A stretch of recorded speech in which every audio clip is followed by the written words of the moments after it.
उधर रूस और यूक्रेन जंग में भारतीयों को धोखे से भेजने का खुलासा हुआ है। यूपी के आजमगढ़ और मऊ से 13 लोगों को रूस में गार्ड और हेल्पर का काम करने के नाम पर भेजा गया, फिर उन्हें जंग भेज दिया गया, जहां 3 भारतीयों की मौत हो गई है।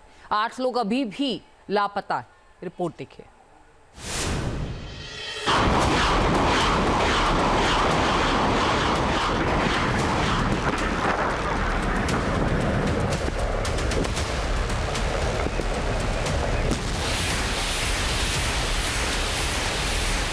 रूस और यूक्रेन जंग में हाहाकार मचा है।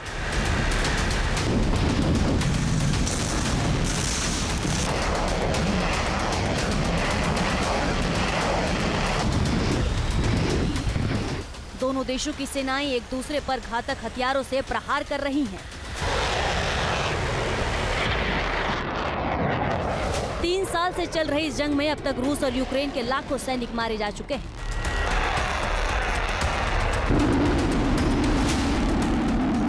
पश्चिम देशों का आरोप है कि जंग में सैनिकों की कमी पूरी करने के लिए रूस दूसरे देशों के लोगों को भी बुलाकर सेना में भर्ती कर रहा है।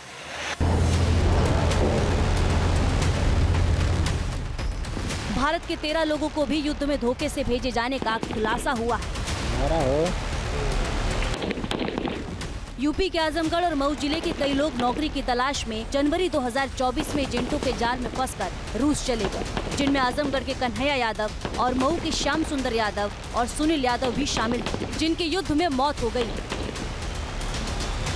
7 मई 2024 को हमारे पापा को ग्रेनेड द्वारा या गोली द्वारा उनके पैर में चोट आई।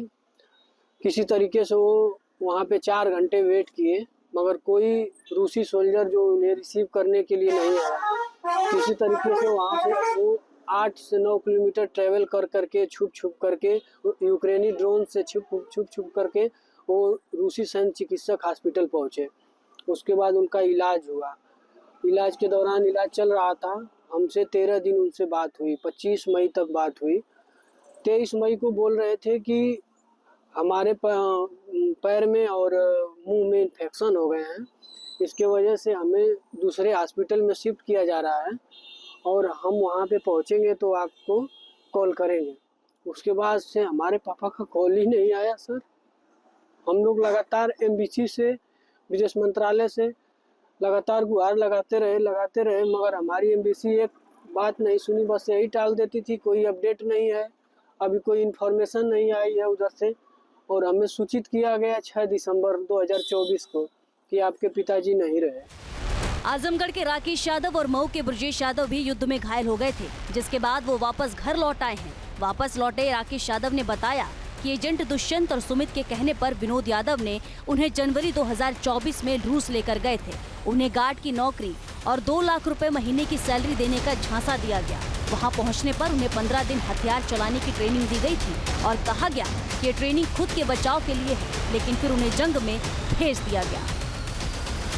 वहाँ पर हम लोग जब पहुँचे तो हम लोग एक रसिया भाषा में एग्रीमेंट पेपर था, तो उस पे हम लोगों का साइन किया गया था। उन्होंने हमसे साइन लिया तो हमने पूछा कि ये एग्रीमेंट पेपर है जो ये किस चीज़ का है। तो उन्होंने कहा कि जो आप काम करने के लिए आए हो ये पेपर उसी का है। तो हमने बोला कि इसमें क्या लिखा हुआ है, हमें तो पता नहीं है। तो उन्होंने कहा कि जो काम के लिए आप आए हो वही इसमें लिखा हुआ है। तो तब जाकर हम लोगों ने साइन कर दिया उस पे। तो इसके बाद फिर क्या हुआ?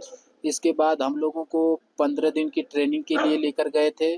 15 दिन की ट्रेनिंग में रॉकेट चलाना, बम गोला फेंकना, AK-12 चलाना, जो हथियार था वो सिखाए हम लोगों को। राकेश यादव के मुताबिक पहले ग्रुप में 6 लोग और दूसरे ग्रुप में 7 लोग गए थे। सभी लोग आजमगढ़ और मऊ के रहने वाले थे, लेकिन अब 8 लोग लापता हैं। लापता लोगों में योगेंद्र यादव भी हैं, जिनके घर का रो कर बुरा हाल है। लापता लोगों में अजहरुद्दीन नाम का एक युवा भी शामिल है। बेटे की वापसी की आस में मां की आंखें पथरा गई हैं।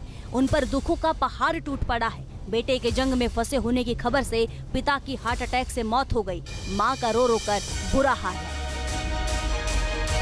8-10 महीना हो गया बाबू बात होने, 10 महीना हो गया, ये हमको पता नहीं है कि कब क्या हुआ। अब 2 ही महीना बात हुआ था, ये 12 महीना हो गया है। 26 तारीख को गया था दिल्ली, और दिल्ली से फिर रसिया चला गया, और 2 तारीख के अगले महीने में 2 तारीख के अपनी नौकरी ज्वाइन किया था। फिर जब से बात नहीं हुई बाबू, 10 महीना हो गया बात नहीं हुई बच्चे से। आपने मतलब वहाँ के एमएनसी से बात किए थे? अरे बेटा, हम बहुत एमएनसी में बात करते हैं, रोज हमारी बेटियां ईमेल भेजती है, कोई पता नहीं है, कह रही है कि जो पता मिलेगा तो हम भेजेंगे। लोग परेशान मत हो, और कोई पता नहीं देते हैं लाल, कोई पता नहीं देते हैं। क्या लग रहा है आपको? हमको कुछ नहीं लग रहा है। मिसिंग है कि नहीं बोल रहे, कोई घबराने की बात नहीं, मिसिंग नहीं है। वक्त हो जाएगा तो हम भेज देंगे। वक्त हो गया बेटा, वक्त हो गया। इसी महीने में गया था लाल हमारा। परिवार के लोग लगातार भारतीय दूतावास से रूस में फंसे इन लोगों की वापसी की गुहार लगा रहे हैं। मॉस्को और भारतीय दूतावास ने भी रूसी दूतावास से बात करके 8 लोगों को मिसिंग बताया है। रूस से वापस लौटे लोगों ने बताया कि रूस में यूपी ही नहीं बल्कि पंजाब समेत देश के कई दूसरे राज्यों के लोग भी फंसे हैं। इससे पहले भी कई भारतीयों के एजेंटों के जाल में फंसकर रूस यूक्रेन जंग में फंसने का खुलासा हो चुका है। परिवार वालों ने सरकार से ऐसे एजेंट के नेटवर्क और उन पर सख्त कार्रवाई करने की मांग की है। Team news nation. News nation अब व्हाट्सएप पर खबरों के ताजा अपडेट के लिए न्यूज नेशन के इस QR कोड को स्कैन करें।